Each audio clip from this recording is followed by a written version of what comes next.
Maqaa Abbaa, kan Ilmaa, Hafuura Qulqulluu, Waaqayyo tokkoo. Amiin. Maqaa Abbaa, kan Ilmaa, Hafuura Qulqulluu, Waaqayyo tokkoo. Amiin. Maqaa Abbaa, kan Ilmaa, Hafuura Qulqulluu, Waaqayyo tokkoo. Amiin.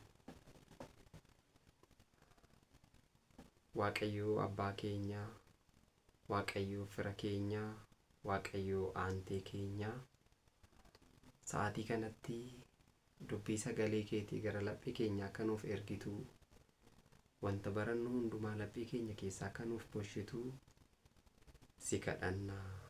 Yaa Waaqayyo Abbaa keenyaa, galannii fi ulfinni maqaa keetiif samiirraa hanga lafaatti akkasumas immoo lafarraa hanga samiitti haa ta'u bara baraan. Amiin.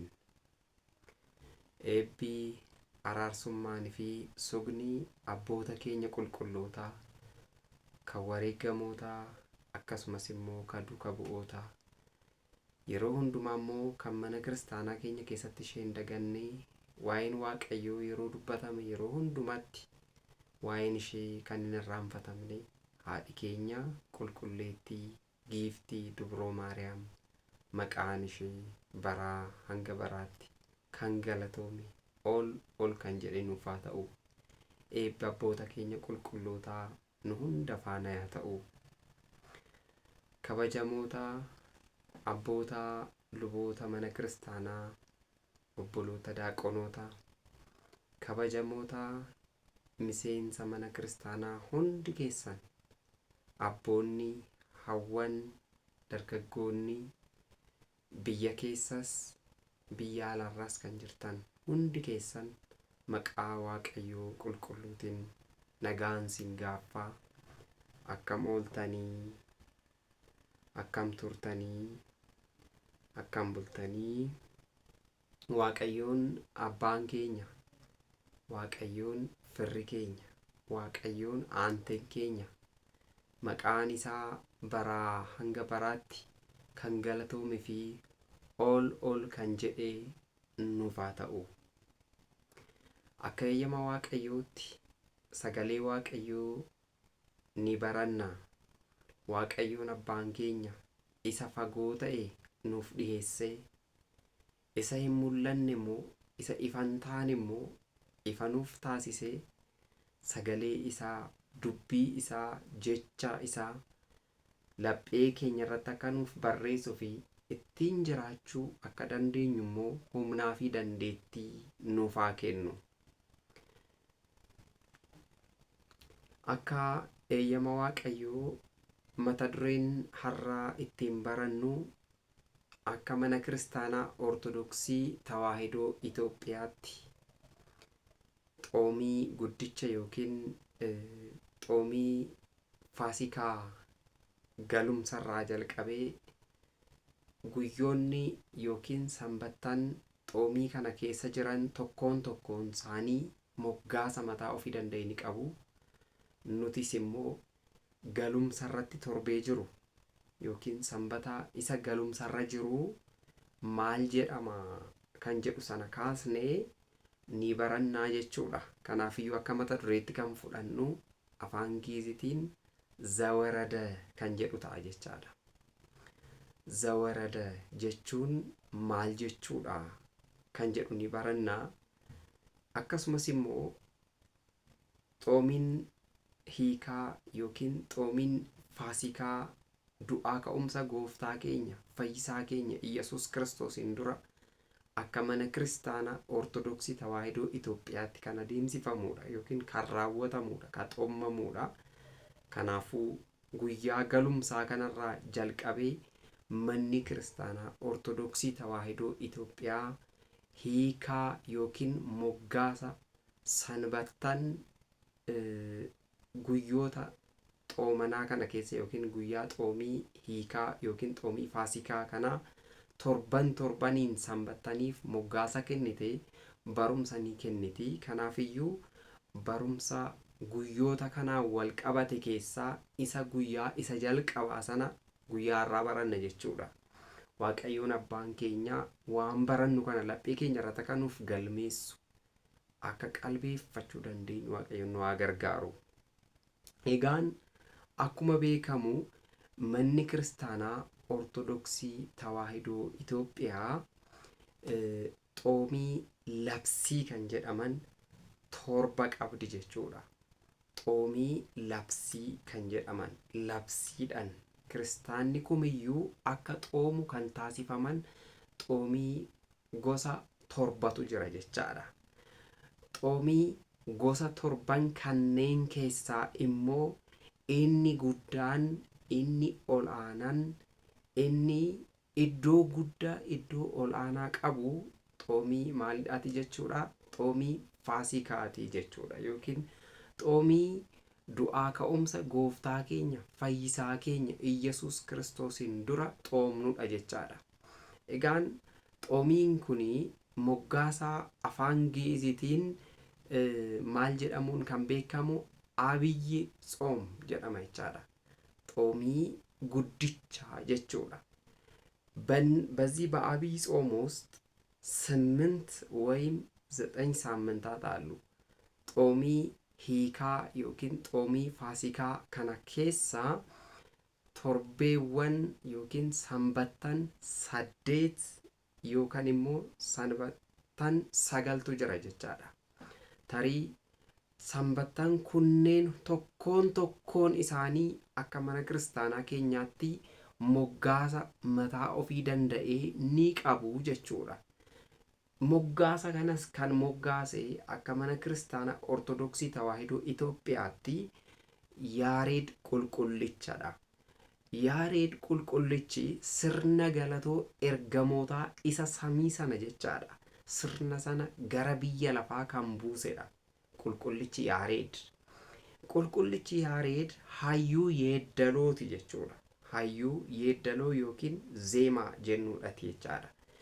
Kanaafuu qulqullichi Yaareed torbeewwan xoomii Faasikaa yookiin xoomii du'aa ka'umsa gooftaan keenya fayyisaa keenya Iyyasuus Kiristoosiin dura xoomamu halkan 40 fi guyyoota 40 gooftaan keenya fayyisaan keenya Iyyasuus Kiristoos isa xoome sana torbee 8 yookiin 9 moggaasa kenneefi jira jechaadha.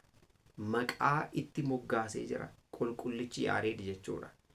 Maqaalee manni kiristaanaa ortodoksii tawaahidoo Itoophiyaa qulqullicha Yaareed irraa barachuudhaan yookiin moggaasa qulqullicha Yaareed isa manni kiristaanaa ortodoksii tawaahidoo ittiin waamtu tokkoon isaanii baruun beekuun barbaachisaadha jechaadha. Inni jalqabaa afaan Gi'iziitiin Zawarada jedhama. Inni lammaffaa Qiddist yookiin qulqulleettii jedhama. Inni sadaffaa Mikuraab jedhama. Inni arfaffaa immoo Matsaaguu jedhama. Inni shanaffaan yookiin walakkeessi xoomii Faasikaa jechuudha. Dabra Zayit yookiin tulluu zayitaa jedhamuun beekama. Inni jahaffaan immoo Gabr Heer yookiin tajaajilaa amanamaa jedhamuudhaan moggaafamee jira. Ittaansuudhaan inni torbaffaan immoo Niqoodiimoos jedhamee moggaafamee jira. Inni 8ffaan immoo galumsa torbee dhukkubbii gooftaa keenya fayyisaa keenya Iyyasuus Kiristoos inni mul'isu jechuudha. Hoosaa'inaa jedhamuun moggaafamee jira. Inni 9ffaa fi kan xumuraa yookiin kan itti raawwatu inni cufaarra yookiin golobarra jiru maal jedhama? Du'aa ka'umsa yookiin tinsaa'ee jedhamuun kan beekamudha jechaadha. Maatii Waaqayyoo torbeewwan kunneen tokkoon isaanii ergaa mataa ofii danda'e ni qabu. Ergaa mataa ofii danda'e ni qabu. Ergaaleen isaan qaban kunis kiristaanotaaf barumsa cimaa, barumsa humna qabu, barumsa beekumsaan hoogganame yookiin beekumsaan qabame gara uummataa geechisuu danda'u yookiin kiristaanota hundumayyuu sirna xoomitiin akkasumas immoo bu'aa tsoomiin qabuun cimsuu kan danda'udha jechaadha. Kanarraa kan ka'e manni kiristaanaa ortodoksii tawaahidoo Itoophiyaa torbeen 8 yookiin 9 kanneenitti barumsa amantaa sirnaan ni barsiiste jechaadha. Galannii fi ulfinni waaqayyoodhaaf haa ta'u. Egaan waa hunda dursa kan beekuu qabnu xoomii faasikaa yookiin du'aa ka'umsa gooftaa keenya Iyyasuus Kiristoos dura xoommamu kana yeroo jalqabaatiif hubadhaa, yeroo jalqabaatiif yookiin torbeen inni jalqabaa, sanbanni inni jalqabaa afaan Gi'izitiin zawarada jedhama jechaadha. Zawarada jechi jedhu kuni jecha afaan Gi'iziti. Afaan Gi'izitiin maal jechuudha? Samiirraa kan bu'e jechuudha. Samiirraa kan bu'e. Kana jechuun karaa gabaabatiin ilmi waaqayyoo ilma namaa ta'uusaa, waaqayyoon foon namaa uffachuu isaa, waaqa gonka akkasumas immoo nama gonka ta'uusaa kan itti barannudha jechaadha. Yeroon kuni yeroo itti waaqayyoon samiirraa gadi bu'ee ilma namaa fayyisuudhaaf karoorfate yookiin barumsi torbee kana keessa darbu gooftaan keenya fayyisaan keenya Iyyasuus Kiristoos ilma namaa fayyisuudhaaf, ilma namaa baraaruudhaaf, cubbuu ilma namaa irraa dhiquudhaaf samiirraa kan gadi bu'e fi akkasumas immoo waadaa Addaamiif gale sana raawwachuuf ilmi waaqayyoo samiirraa gara biyya lafaa dhufuusaa kan itti barannudha jechaadha. Hubadhaa, yeroo kana jennu samiirraa bu'e yeroo jennu maal jechuudha? Waaqayyoon yemmuu samiirraa bu'u yookiin gooftaan keenya fayyisaan keenya Iyyasuus Kiristoos yemmuu samiirraa gadi dhufu guutummaa isaa isa samiirratti qabu, ulfinna isaa isa samiirratti qaburraa hir'ateera jechuu keenya miti jechuudha. Otoo guutummaan isaa hin hir'atin, hubadhaa, ulfina isa samiirratti qabu sana irraa utuu gadi hin hir'atin, hubadhaa, utuu hin hir'atin qaama namaatiin ilmi waaqayyoo mul'ate jechuu keenya. Qaama namaatiin murtaa'eet ilmi waaqayyoo lafarratti mul'ate jechuu keenya jechaadha. Wangeela Yohaannis boqonnaa 3 lakkoofsa 13 irratti waa tokko nuun jedha sagaleen waaqayyoo. Samiirraa isa bu'een alatti, hubadhaa, isa samiirraa bu'een alatti gara samii kan ol bahe eenyumtuu hin jiru. Innis ilma namaa isa samiirra jiraatudha nuun jedhe. Abbaan wangeelaa qulqullichi Yohaannis wangeela barreesse irratti isa kana nu hubachiisa jechaadha. Ilma namaa kan jedhame, samiirra kan jiraatu kan jedhame, samiirraa kan dhufee fi kan olis bahe kan jedhameef eenyudhaafi jennee of gaafachuu dandeenya ta'a.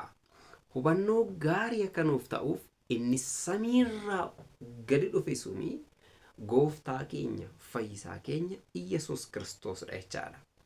Gooftaan keenya fayyisaan keenya Iyyasuus Kiristoos samiirraa gadi bu'uun isaa guyyaa itti lallabamuudha jechaadha. Torbeen kuni torbee itti gooftaan keenya fayyisaan keenya Iyyasuus Kiristoos samiirraa gara biyya lafaatti dhufuunsaa itti lallabamuudha.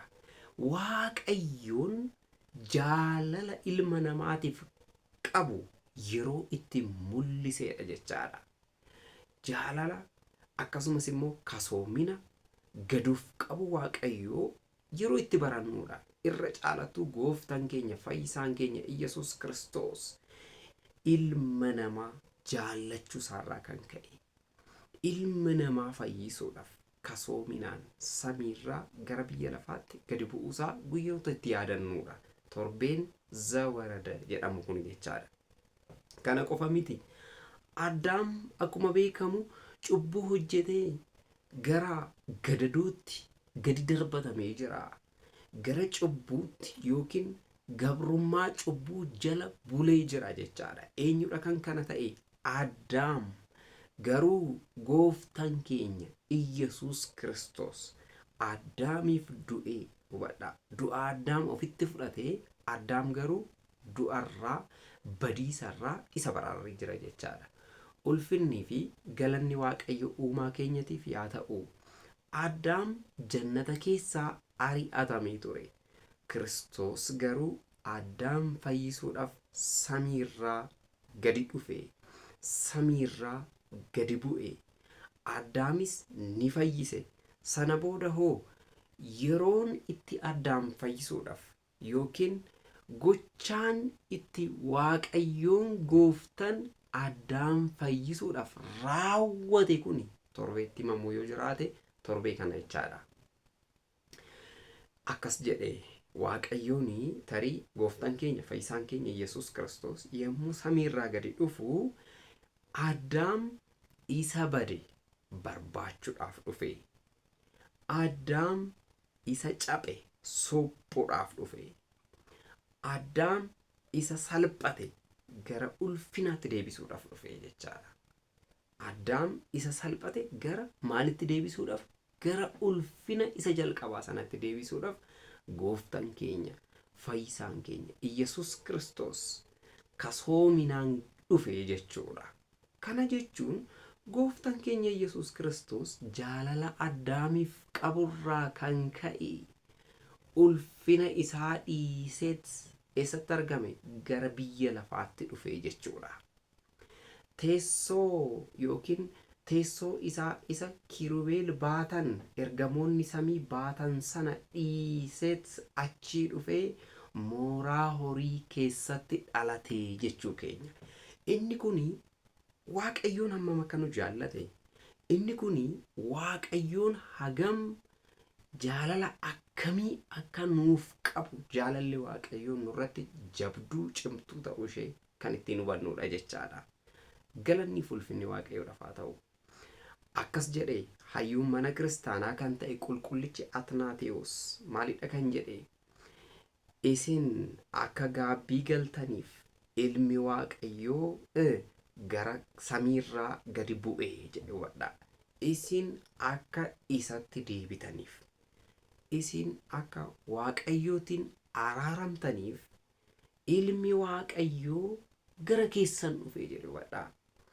Kiristoos maaliifii gara biyya lafaa kan dhufe yoo jennu cubbamoota barbaaduudhaafi.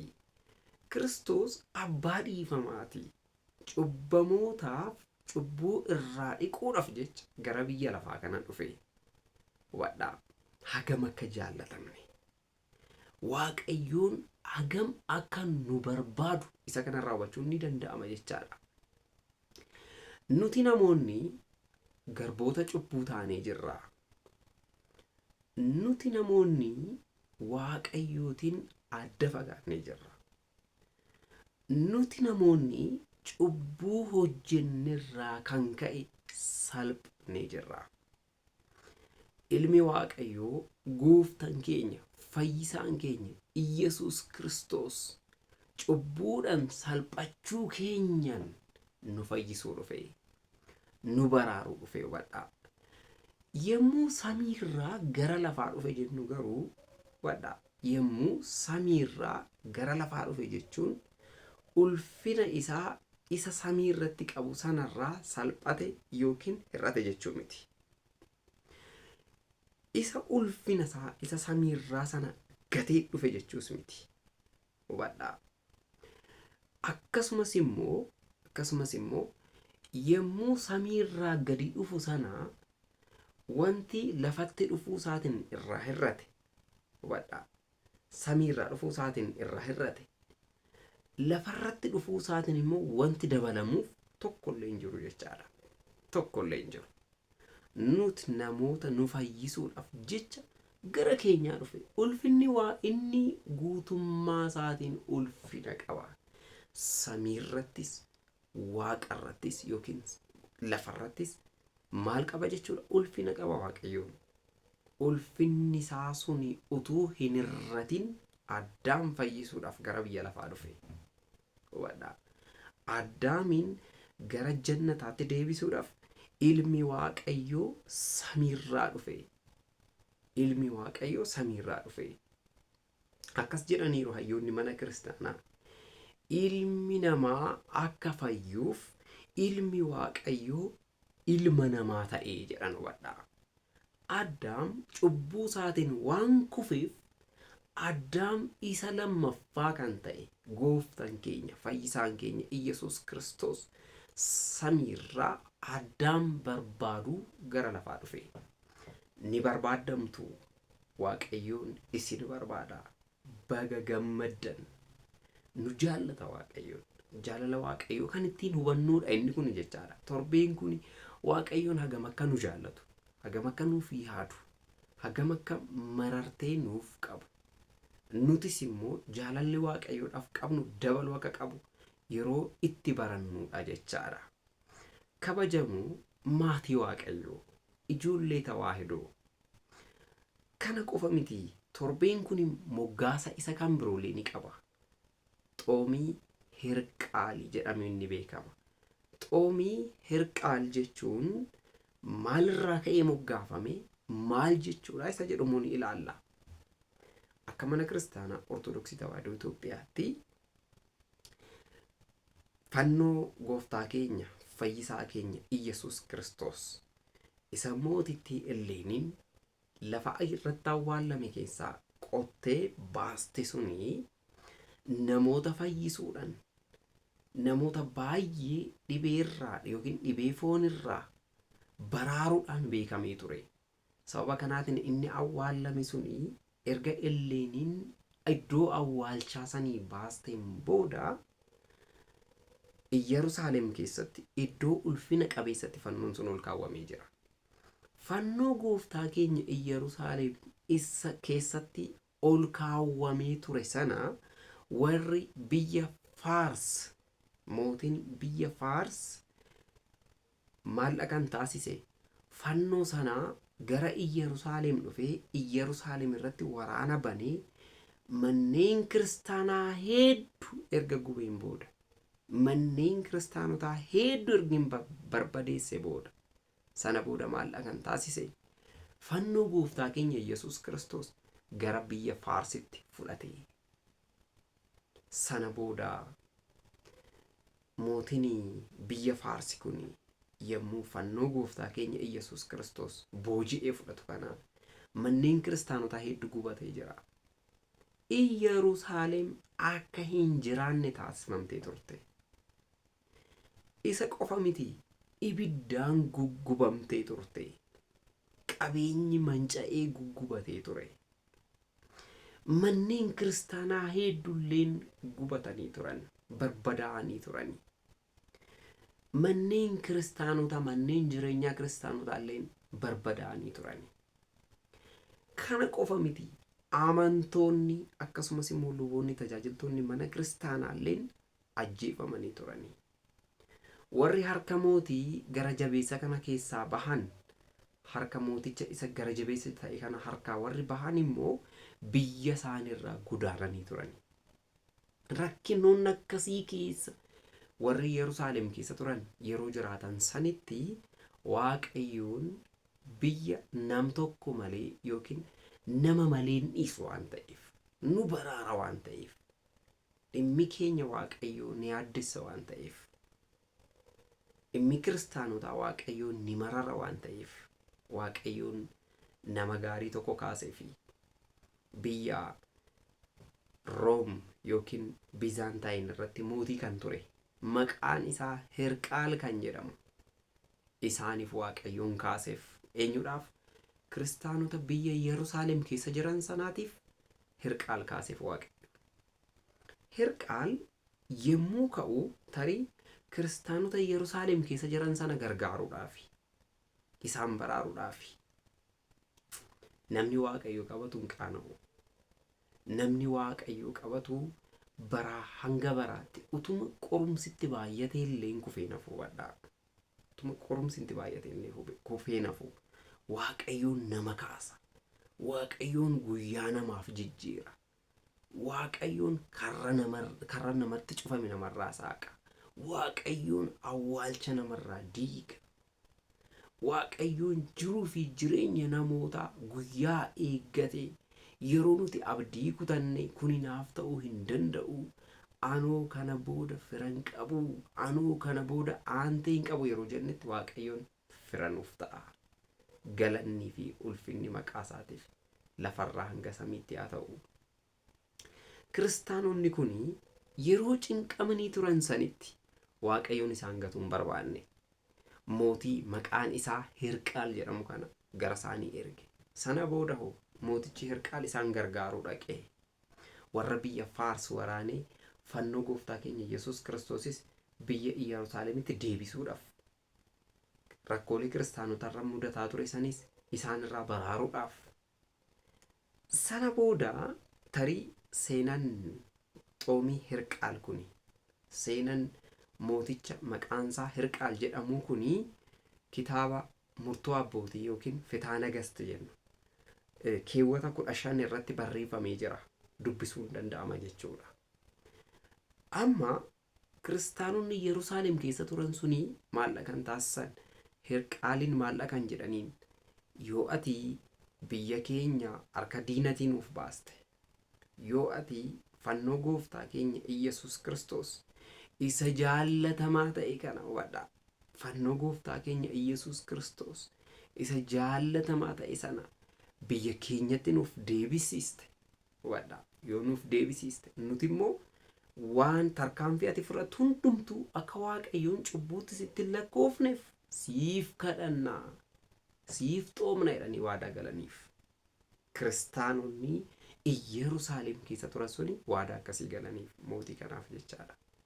Sana booda hoo mootiin kunis tolee sinan gargaaraa jedhee gara isaanii dhufe, wadhaa gara isaanii dhufe. Egaan kanarra maal hubanna? Xoomiin balaa biyya irratti dhufe tasgabbeessuu danda'a. Xoomiin harka daabiloos irraa nu gallaksisuu danda'a yookiin nu baraaruu danda'a. Xoomiin humna lubbuuti. Yommuu xoomnu injifannoo qabna. Yommuu xoomnu ni fayyina.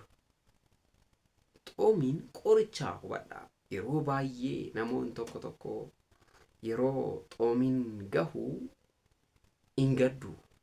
Yeroo xoomiin bahu immoo bagattiin sin gahee waliin jedhu. Nuti kiristaanonni garuu yommuu xoomiin gahe illeen baganuuf gahee, baganu qaqqabee, baga xoomuu kanaan Waaqayyoon nuun gahe jechuu qabna jechaadha. Gammaduu qabna. Nyaatarraa wanti buufannu tokko illee hin jiru. Xoomurraa garuu wanti buufannu bu'aalee hedduutu jira. Kanarraa kan ka'e akkuma warra kiristaanota Israa'el keessa yookiin Yerusaalem keessa yeroo sana turan sanitti xoomuun barbaachisaadha jechaadha. Xoomaa. Waaqayyoon gatii xoomii keessanii sin duraan gatu. Eebba guddaa argattu.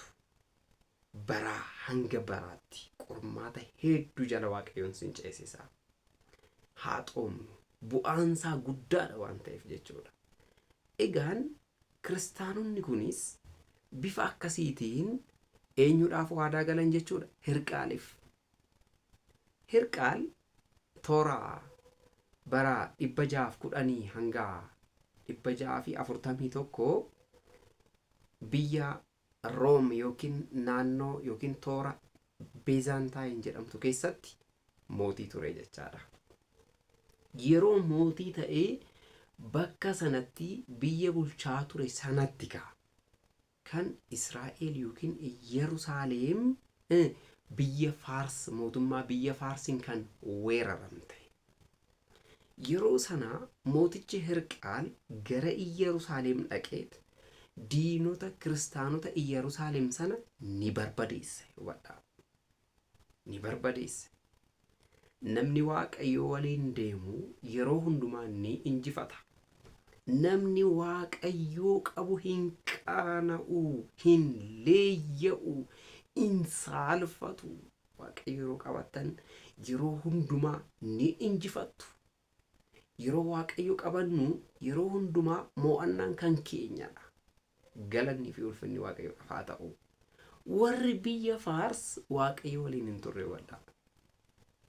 waaqayyo waliin hin turre. Sababa kanaatiin maal ta'anii jiru? Ni injifataman, ni mo'aman. Sana booda fannoo warri biyya Faars Israa'el yookiin Yerusaalem keessaa fudhatan booji'anii fudhatan sana mootichi Hirqaal deebisiise, ni injifate. Ergii deebisiisee booda fannoo sana kabajaa fi ulfinaan Yerusaalem keessa ol kaa'e. Kiristaanonni Yerusaalem keessa turan sunis gammachuun isaanii to'achuu hin dandeenye wadhaa. Baay'ee gammadanii. Waan waaqayyoon injifannoo isaaniif kenneef. Waan waaqayyoon diinota isaanii irra aanseef. Ammam gammaddu tarii yommuu seexanni isin ari'atu, yommuu seexanni nurratti shiraxatu, gaafa waaqayyoon nu baraaru gammachuun keenya kana jennee dubbachuun in ulfaata. Kiristaanonni Yerusaalem keessa turan sunis akkasiin gammadan. Sana booda maal jedhan? Waadaa galan sana yaadataniit xoomuu jalqaban jechaadha wadhaa. Waadaa galanii jiru. Maal jedhaniit kan waadaa galan? Hirqaal gargaaruudhaaf xoomiidhaan si bira jirra jedhaniiti. Nu si bira jirra, nu si deeggarra, waaqayyo siif kadhanna, waa'ee keef ni xoomna jedhan hubadhaa. Akkasiin akka waliif yaadnu waaqayyoon eeyyama isaa nuuf haa ta'u, akka waliif xoomnu, akka wal jajjabeessinu, akka waliif waaqayyo kadhannu. Rakkina hunda keessa namni yeroo jiru waaqayyoon rakkina keessa isa baasuu akka danda'u nuti kiristaanonni gaheen keenya irra caalattuu akka biyyaatti yommuu rakkinni mudate, yommuu balaan mudate, yommuu waraanni ka'e, gaheen abboota amantaa yookiin gaheen kiristaanotaa waaqayyo kadhachuudha. Waaqayyo kadhachuudha. Yaa waaqayyo biyya keenya nuuf baraarii, kiristaanota nuuf baraarii, mana kiristaanaa nuuf eegii, amantaa keenya nuuf cimsi. Kuni kadhannaa keenya yeroo hundumaa jechuudha. Egaan toora Yerusaalemitti rakkoon sun hundumtuu mudatullee guyyaa waaqayyoo jedhe kanatti immoo injifannoo argatan, irra aanan. Sana booda xoomii kanaa xoomuu jalqaban. Amma gammachuudha jechaadha. Xoomii kana xoomuu jalqaban. Tarii duuka bu'oonni maal jedhanii barreessanii turan? Namni nama ajjeesee umrii isaa guutuu haa xoomuu jecha barreessanii turan. Warri Yerusaalem keessa turan kiristaanonni sunis jecha kana qalbeeffatanii waan turaniif hubadhaa. Hirqaal immoo diinota isaanii isaanirraa ajjeesee waan tureef umrii Hirqaal kana hiratan hubadhaa. Yommuu hiratan torbee tokko isaan gahe. Torbee tokko xoomna amma xoomii Hirqaal kana. Sana booda itti aansee immoo torbeen kuni xoomii Hirqaal kan jedhamu yookiin zawarada kan jennuunidha. Itti aansee immoo qiddasti yookiin qulqulleettiin itti fufna jechaadha. Amma yeroo sanaa kiristaanonni kuni bifa akkasiitiin xoomii kana xoomanii jiru jechuudha. Hirqaal fannoo gooftaa keenya Iyesuus Kiristoos deebisiisuudhaaf waadaa galeefii ture. Isaan immoo maal waadaa galaniif? Waa'ee kee waaqayyo siif kadhanna, waa'ee keetiif siif xoomna jedhan hubadhaa. Laphee akkasii waaqayyo nuuf haa kennu. Kadhannaadhaan wal gargaaruu, xoomiidhaan wal gargaaruu, jaalalli akkasii kiristaanota gidduutti yommuu argamu ammam nama booji'a seetan. Sana booda yommuu inni fannoo isa booji'ame sana fuudhee deebi'uu, isaan immoo gammachuudhaan torbee jedhan sana akkuma waadaa galan sanitti hubadhaa. Akkuma waadaa galan sanitti raawwatan. Fannoon gooftaa keenya Iyesuus Kiristoos kan deebi'e bara 628 fannoo san baatee Hirqaal hubadhaa gara Yerusaalemitti galche. Yommuu inni gara Yerusaalemitti deebi'u isaan immoo baay'ee gammadan. Xooma sanis xoomuu jalqaban jechaadha. Egaan xoomiin kun irra caalattuu xoomii guddicha yookiin xoomii faasikaa waliin wal bira qabnee kan xoomnudha. Xoomii faasikaa waliin wal bira qabnee jechaadha. Kunis sababa ofii danda'e qaba. Sababa ofii danda'e. Tarii xoomii hirqaal kana kan xoomnu maaliidhaaf torbee kana xoomii hirqaal jennee xoomii hiikaa yookiin faasikaa waliin wal bira qabnee kan xoomnu maaliifi yeroo sana hoo maaliif xoomame yoo jenne sababoota garaagaraa ni qabna jechaadha. Inni jalqabaa kiristaanonni waadaa galan sana raawwachuuf jecha xoomii kana xoomanii jiru. Waadaan isaan galan maal jedha ture?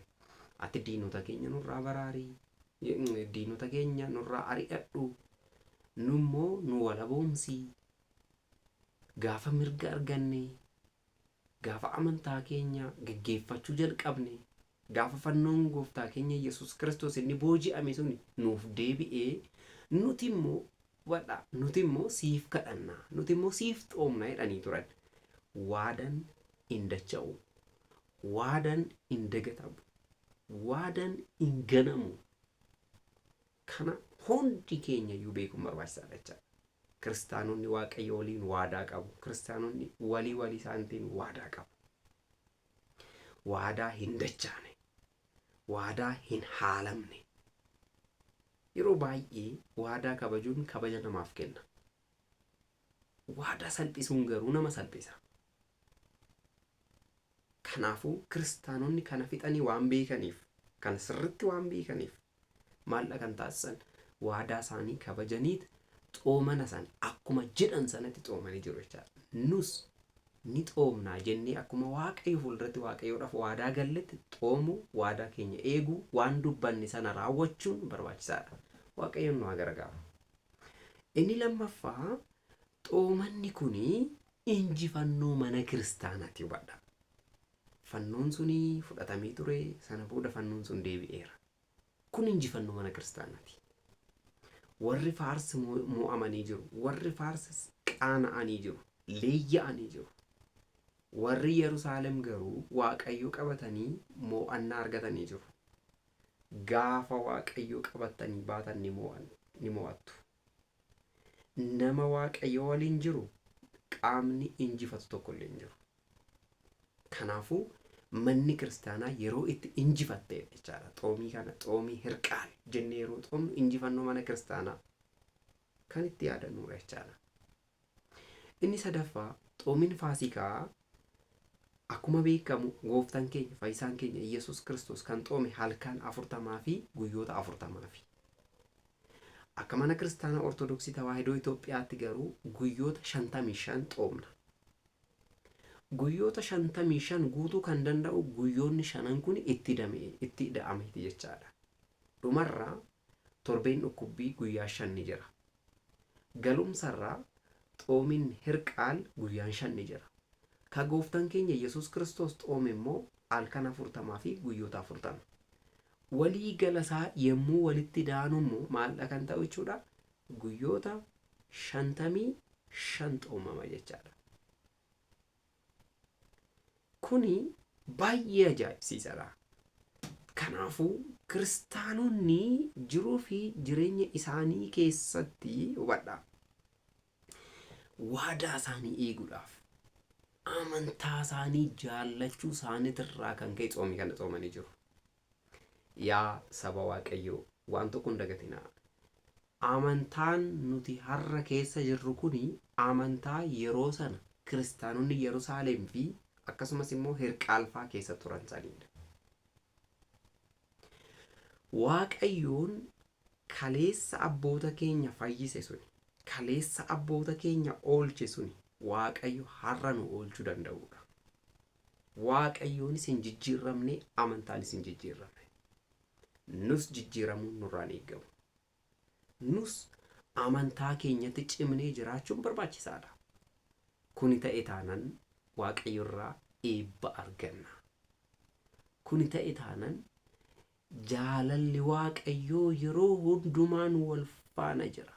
Waan dhabne ni arganna. Harka Waaqayyootti harka keenya diriirsinee qaaniin saalfiin hin jiru. Harka qullaa booddeetti deebi'u hin jiru. Jaalala isa dhabne, ni arganna gaafa waaqayyo qabanne. Nageenya isa dhabne ni arganna gaafa waaqayyo qabanne. Tokkummaa dhabne ni arganna gaafa waaqayyo waliin taane. Walii galtee dhabne ni arganna gaafa waaqayyo waliin taane.